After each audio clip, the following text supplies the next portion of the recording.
Hi hello friends, ಜ್ಞಾನ ಬ್ರಹ್ಮಾಂಡ Kannada quiz ಚಾನಲ್ಗೆ ತಮ್ಮೆಲ್ಲರಿಗೂ ಸ್ವಾಗತ.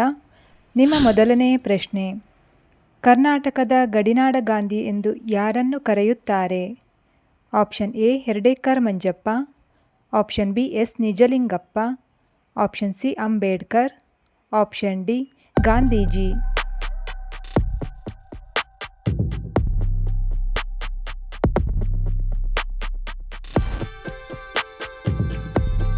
ಸರಿಯಾದ ಉತ್ತರ ಆಪ್ಷನ್ ಎ ಹೆರ್ಡೇಕರ್ ಮಂಜಪ್ಪ. ಇವರನ್ನು ಕರ್ನಾಟಕದ ಗಡಿನಾಡ ಗಾಂಧಿ ಎಂದು ಕರೆಯುತ್ತಾರೆ. ಎರಡನೆಯ ಪ್ರಶ್ನೆ: ಕನ್ನಡ ಲಿಪಿ ಯಾವ ಲಿಪಿಯಿಂದ ಬಂದಿದೆ? Option A Devanagari, option B Arabic, option C Brahmi, option D Latin.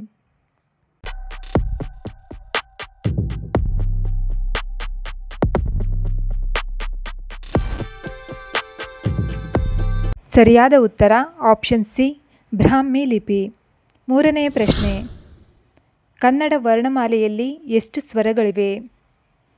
Option A 12 ಸ್ವರಗಳು, ಆಪ್ಷನ್ ಬಿ 13 ಸ್ವರಗಳು, ಆಪ್ಷನ್ ಸಿ 14 ಸ್ವರಗಳು, ಆಪ್ಷನ್ ಡಿ 15 ಸ್ವರಗಳು.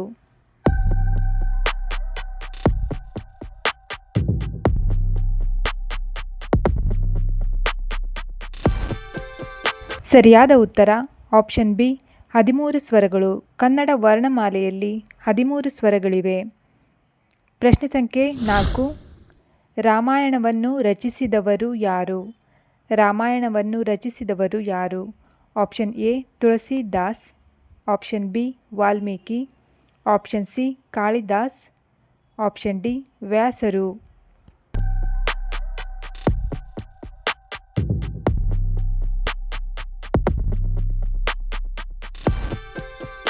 ಸರಿಯಾದ ಉತ್ತರ ಆಪ್ಷನ್ ಬಿ ವಾಲ್ಮೀಕಿ. ರಾಮಾಯಣವನ್ನು ವಾಲ್ಮೀಕಿ ಮಹರ್ಷಿಗಳು ರಚಿಸಿದ್ದಾರೆ. ನಿಮ್ಮ ಐದನೇ ಪ್ರಶ್ನೆ: ಪ್ರಸಿದ್ಧ ಸೂರ್ಯ ದೇವಾಲಯ ಎಲ್ಲಿ ಕಂಡುಬರುತ್ತದೆ? Option A Meghalaya, option B Himachal Pradesh, option C Arunachal Pradesh, option D Orissa.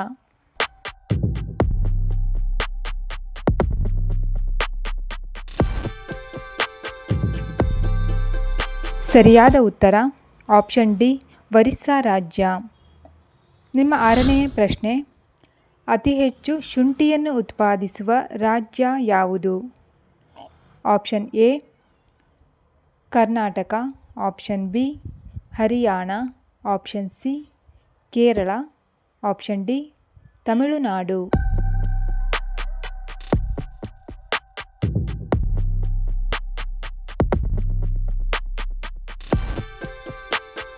ಸರಿಯಾದ ಉತ್ತರ ಆಪ್ಷನ್ ಸಿ ಕೇರಳ ರಾಜ್ಯ. ನಿಮ್ಮ ಏಳನೆಯ ಪ್ರಶ್ನೆ: ಕರ್ನಾಟಕದ ಮೊಟ್ಟ ಮೊದಲ ಮಹಿಳಾ ರಾಜ್ಯಪಾಲರು ಯಾರು? Option A Rani Satish, option B V S Ramadevi, option C Prema Kariyappa, option D Leeladevi.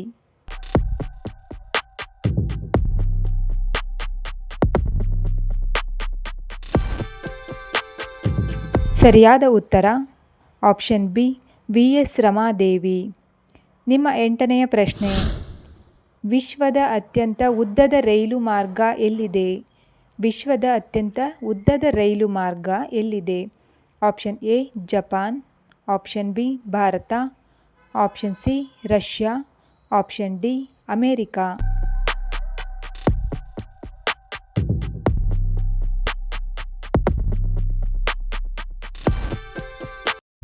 ಸರಿಯಾದ ಉತ್ತರ ಆಪ್ಷನ್ ಸಿ ರಷ್ಯಾ. ಜಗತ್ತಿನ ಅತ್ಯಂತ ಉದ್ದದ ರೈಲು ಮಾರ್ಗ ರಷ್ಯಾ ದೇಶದಲ್ಲಿದೆ. ವೀಕ್ಷಕರೇ, ಇಂತಹ ಜ್ಞಾನವನ್ನು ಹೆಚ್ಚಿಸುವ ವಿಡಿಯೋ ಇಷ್ಟವಾದಲ್ಲಿ ವಿಡಿಯೋಗೊಂದು ಲೈಕ್ ಮಾಡಿ. ನಿಮ್ಮ 9ನೆಯ ಪ್ರಶ್ನೆ: ಜೋಗ್ ಜಲಪಾತ ಯಾವ ನದಿಯಿಂದ ಸೃಷ್ಟಿಸಲ್ಪಟ್ಟಿದೆ? ಆಪ್ಷನ್ ಎ ಗಂಗಾ ನದಿ, ಆಪ್ಷನ್ ಬಿ ಯಮುನಾ ನದಿ, ಆಪ್ಷನ್ ಸಿ ಕಾವೇರಿ ನದಿ, ಆಪ್ಷನ್ ಡಿ ಶರಾವತಿ ನದಿ.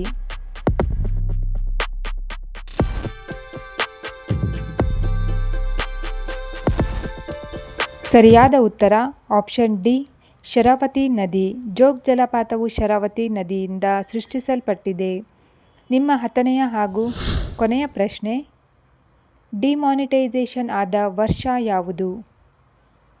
Option A 2015, option B 2016, option C 2017, option D 2018.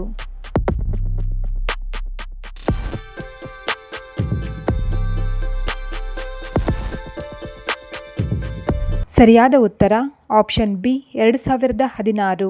November 8, 2016ರಲ್ಲಿ bank ನೋಟುಗಳನ್ನು ಡಿಮಾನಿಟೈಸೇಷನ್ ಮಾಡಲಾಯಿತು. ವೀಕ್ಷಕರೇ, ಈ ವಿಡಿಯೋ ಇಷ್ಟವಾದಲ್ಲಿ ನಮ್ಮ ಚಾನಲನ್ನು ಸಬ್ಸ್ಕ್ರೈಬ್ ಮಾಡಿ, ಹಾಗೆ ವಿಡಿಯೋಗೆ ಲೈಕ್ ಮಾಡಿ, ಕಾಮೆಂಟ್ ಮಾಡಿ. ನಮ್ಮ ಮುಂದಿನ ವಿಡಿಯೋಗಾಗಿ ನಿರೀಕ್ಷಿಸಿ. ಧನ್ಯವಾದಗಳು.